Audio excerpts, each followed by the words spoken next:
Ya, sebelumnya assalamualaikum warahmatullahi wabarakatuh. Waalaikumsalam warahmatullahi wabarakatuh. Selamat siang anak-anakku. Siang. Bagaimana kabarnya hari ini? Baik. Sebelum memulai pembelajaran pada siang hari ini, alangkah baiknya kita berdoa terlebih dahulu agar nantinya kita diberikan kelancaran pada saat pembelajaran sampai dengan nanti pulang. Untuk ketua kelas bisa disiapkan, Mbak Ulfa mungkin bisa disiapkan untuk memimpin berdoa. Di tempat duduk siap gerak. Berdoa mulai. Selesai. Sebelum memulai pembelajaran pada siang hari ini, saya mau bertanya, adakah yang tidak masuk hari ini? Masuk semua ya, alhamdulillah. Oke, mengupas materi yang kemarin yaitu tentang CHSE dan K3. Sebelum masuk ke CHSE, adakah di sini yang pernah menginap di hotel? Oke, apa yang kalian harapkan pada saat menginap di hotel? Ya, kebersihan, kemudian kerapian, sama wangi. Oke. Ya, benar ya, yang kalian sebutkan itu betul. Yang kalian harapkan pada saat menginap di hotel, terutama di kamarnya, roomnya, itu pasti kebersihannya, kerapian. Nah, itu termasuk dalam CHSE dan izin sanitasi kita. Sebelum adanya CHSE, Indonesia ini pada tahun 2019 mengalami yang namanya COVID-19. Nah, pada saat COVID-19 itu banyak, baik itu usaha hospitality itu ada banyak ya, ada restoran, ada rumah sakit, kemudian ada di hotel itu termasuk pelayanan hospitality, itu mengalami dampaknya pada apa? Perekonomiannya turun akibat dari COVID-19. Nah, dengan adanya COVID-19 ini, otomatis dari tamu-tamu luar negeri itu kan tidak bisa masuk ke Indonesia. Nah, dengan adanya itu COVID-19, pemerintah di hospitality itu menerapkan yang namanya standar nasional. Kalau di hotel atau di restoran itu ada CHSE-nya. Yang artinya apa kepanjangannya CHSE? C-nya cleanliness, artinya kebersihan. Terus health-nya apa? Kesehatan. E-nya, S-nya safety, keamanan. E-nya apa? E-nya environmental sustainability, ya, kelestarian lingkungan. Di CHSE ini merupakan gabungan dari yang kalian pelajari dulu, yaitu higien dan sanitasi. Higien itu apa tuh higien? Oh, higien adalah ilmu yang mempelajari tentang kesehatan pada diri kita sendiri. Misalkan kita itu menjaga kebersihan, belum sekolah mandi dulu, kemudian makan, mencuci tangan, membersihkan kuku, merawat rambut, membersihkan hidung, bersihkan telinga sampai ke kaki. Itu termasuk higien personal ya, higien personal pada diri kita. Kemudian sanitasi apa, Ulfa bisa dijawab? Sanitasi adalah usaha kesehatan preventif yang menitik beratkan kegiatannya pada usaha kesehatan lingkungan hidup manusia. Ya, berikan tepuk tangan untuk Ulfa. Ya. Oke, lanjut ke sanitasi ya. Sanitasi tadi ada apa? Upaya menjaga kebersihan lingkungan. Contohnya, sebelum di sini kelas ini kita masuk ke kelas, itu kita apa? Bersihkan dulu ruangannya agar siap untuk pembelajaran atau dipakai ya. Itu dari sanitasi. Kemudian membuang sampah pada tempatnya ya. Dari higien dan sanitasi dan CHSE ada yang ditanyakan? Sudah paham semua? Nah, sekarang kita lanjut di K3. Apa tuh itu K3? Apa K3? Keselamatan, kesehatan kerja. Oke, jadi CHSE ini ada berhubungan juga dengan K3, saling menguatkan ya, K3. Di hotel kalau tidak ada K3 itu bisa terkena kecelakaan kerja ya. Contohnya kita petugas engineering, misalnya petugas engineering tidak memakai speed boot, sepatu boot ya, sepatu boot itu yang besar, sepatunya tebel.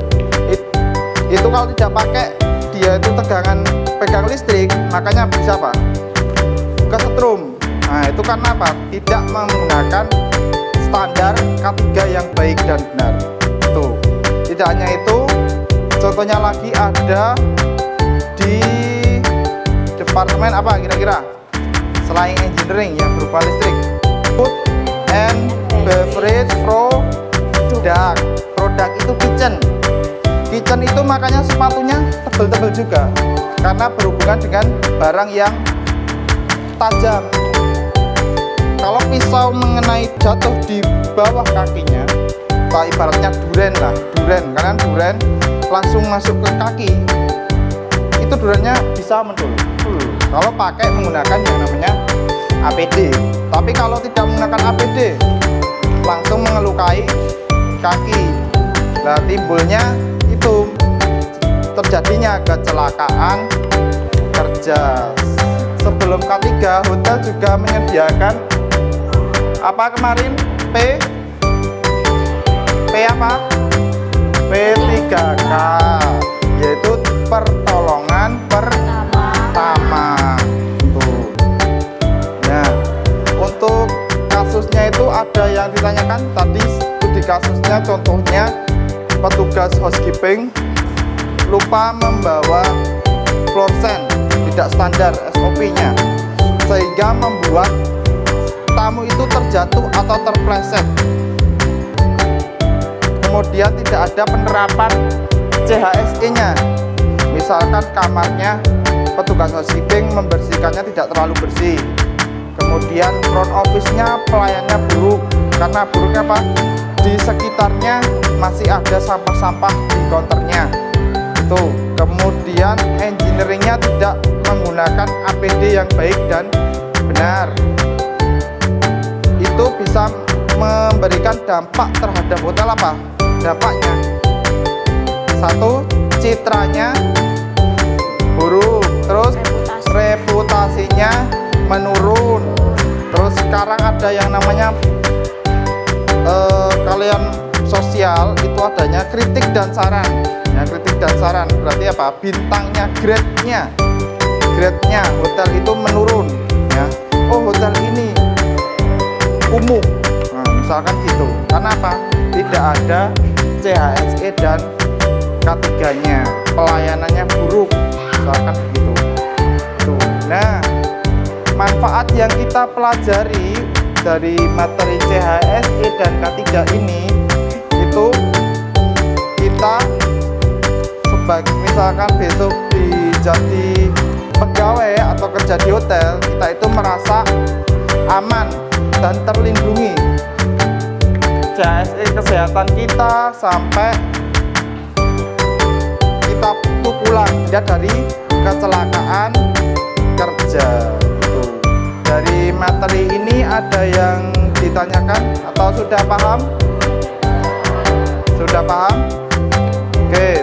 silakan saya beri tugas ya. Nanti presentasi tugasnya kalian mencari studi kasus tentang CHSE dan K3. Di situ belum menerapkan CHSE dan K3.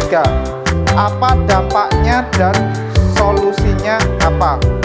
Serta kesimpulannya. Kesimpulan, dampak, solusi, serta kesimpulan. Bebas di dunia pariwisata. Bebas ya. Bisa misalkan Pantai Parangtritis. Pantai Parangtritis merupakan pantai yang populer di daerah Yogyakarta.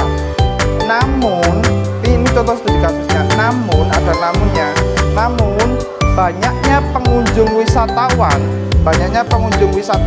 di Pantai Parangtritis itu menyebabkan apa? Faktor kebersihan pantai menurun karena banyak yang membuang sampah sembarangan. Itu kasus CHSE. Kemudian K3. Nah, di Pantai Parangtritis itu tidak adanya K3. Salah satunya pelampung misalkan. Pelampung fungsinya apa? Jika ada yang tenggelam, ya, kita bisa menggunakan pelampung untuk menyelamatkan korban yang tenggelam. Tapi kalau tidak ada K3-nya, keamanannya, peralatannya kurang di dalam CHSE itu bisa membuat kecelakaan kerja, salah satunya wisatawan itu sendiri. Jadi kasusnya contohnya seperti itu di pariwisata di Pantai Parangtritis. Nah, silakan kalian mencari studi kasus tentang CHSE dan K3. Studi kasusnya. Nanti per kelompok, satu kelompok jumlahnya 4 itu dibagi.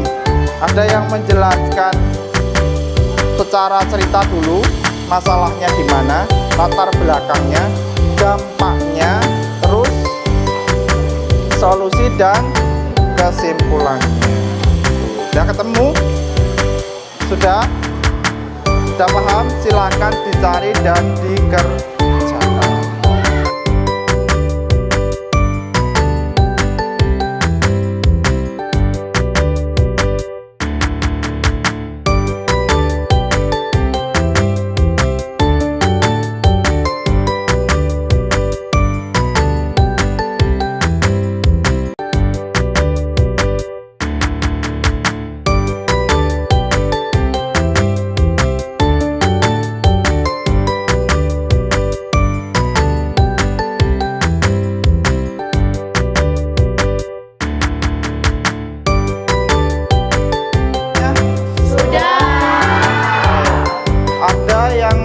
Presentasi kelompoknya. Saya, Pak. Ya, boleh berdiri.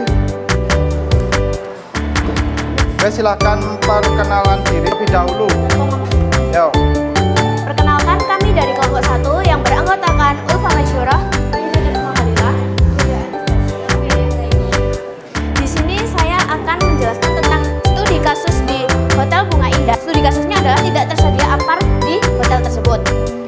Hotel Bunga Indah adalah hotel rating 2 yang berada di kawasan wisata. Namun, hotel ini belum menerapkan standar CHSE dan K3 dengan baik. Masalah yang pernah terjadi adalah pada suatu malam di Hotel Bunga Indah terjadi korsleting listrik dan menyebabkan percikan api. Sayangnya, hotel tersebut tidak menyediakan pemadam api atau APAR. Mereka mencoba memadamkan api tersebut dengan air, namun air tersebut semakin membakar setiap wilayah yang ada. Untungnya, tidak lama kemudian pemadam kebakaran tiba dan berhasil mengendalikan api tersebut. Dampaknya kerugian besar secara materi karena kerusakan fasilitas. Yang kedua, kehilangan kepercayaan tamu. Karyawan merasa trauma dan tidak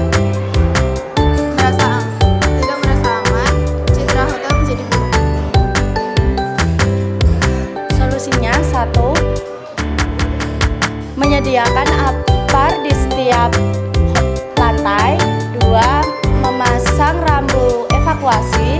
3. Melakukan pemeriksaan listrik dan peralatan secara rutin. 4. Mengadakan pelatihan K3 untuk seluruh karyawan.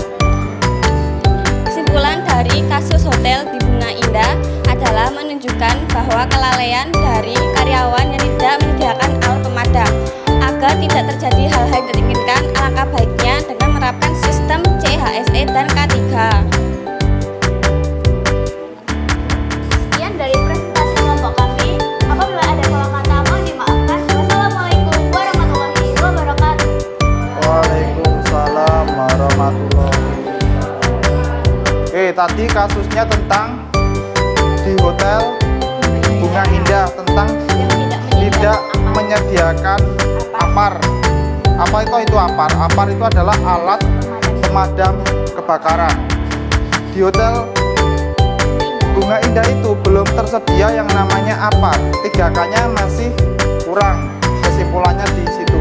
Oke, terima kasih kelompoknya Ulfa. Tepuk tangan untuk Ulfa. Selanjutnya, adakah kelompok yang sudah siap bisa presentasi? Saya, Pak. Ya, silakan. Kelompok 2 bisa perkenalan.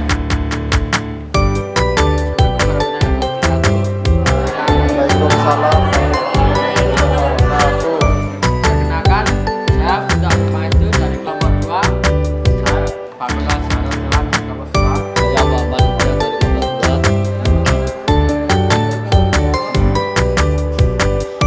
Saya akan mempresentasikan hasil diskusi kelompok kami yang berkasus Hotel Borobudur di Yogyakarta. Permasalahan Hotel Borobudur di Yogyakarta mengalami masalah dengan kebersihan dan keselamatan di area kolam renang. Pengunjung mengeluh tentang kotornya air kolam renang dan kurangnya pengawasan keselamatan di area tersebut.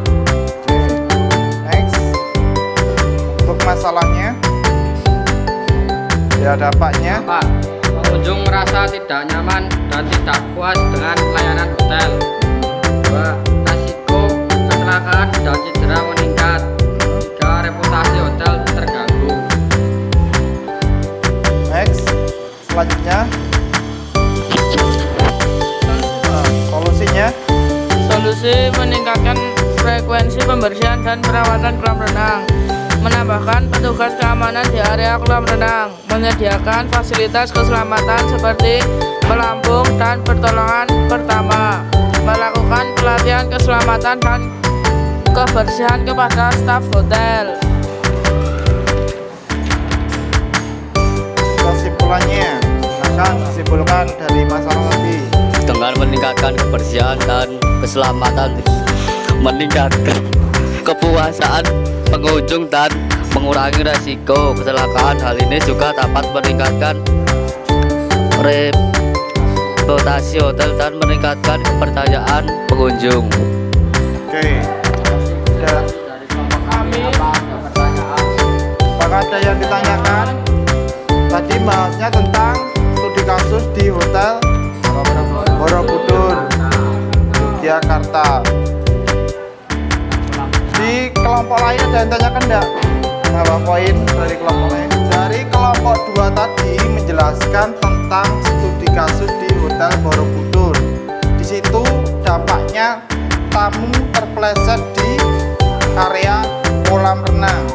Di situ adakah kelompok lain yang ingin bertanya? Saya, Pak. Ya, silakan berdiri, perkenalan.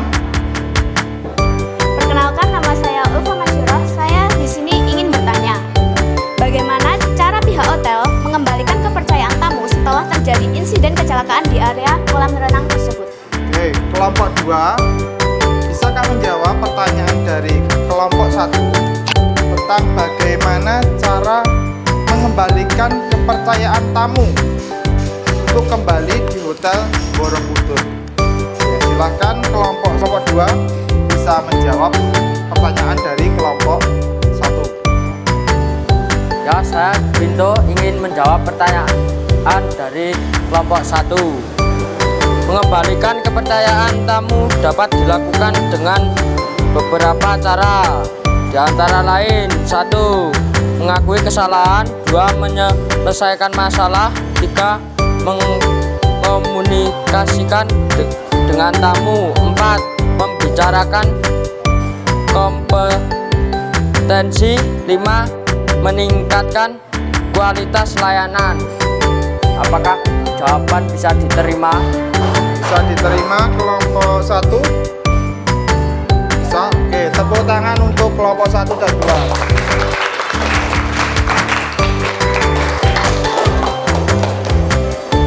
Oke, jadi refleksi pembelajaran kita pada siang hari ini, kita dapat mengetahui tentang pentingnya CHSE dan K3 di industri agar terhindar dari yang namanya kecelakaan kerja dan pencemaran lingkungan serta kenyamanan terhadap tamu atau wisatawan.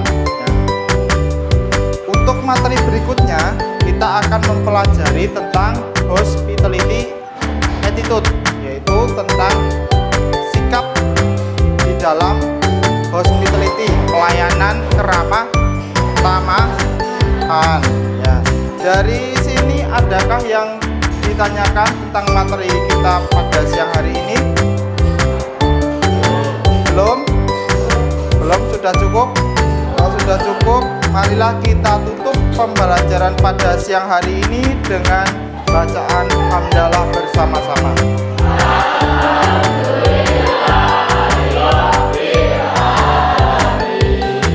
Untuk ketua kelas bisa mempersiapkan untuk berdoa.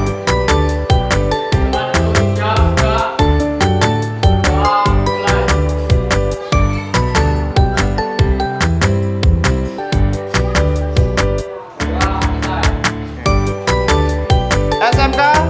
Bisa. SMK? Bisa. SMK? Bisa. SMK Negeri 3 Sukoharjo? Mati jaya, mandiri, kreatif, inovatif, siap kerja, berdaya saing global, bermakna mulia. Perhotelan? Bisa. Pulangnya hati-hati. Sekian dari saya, Kirul Kalam, billahi taufik wal hidayat. Wassalamualaikum warahmatullahi wabarakatuh. Waalaikumsalam.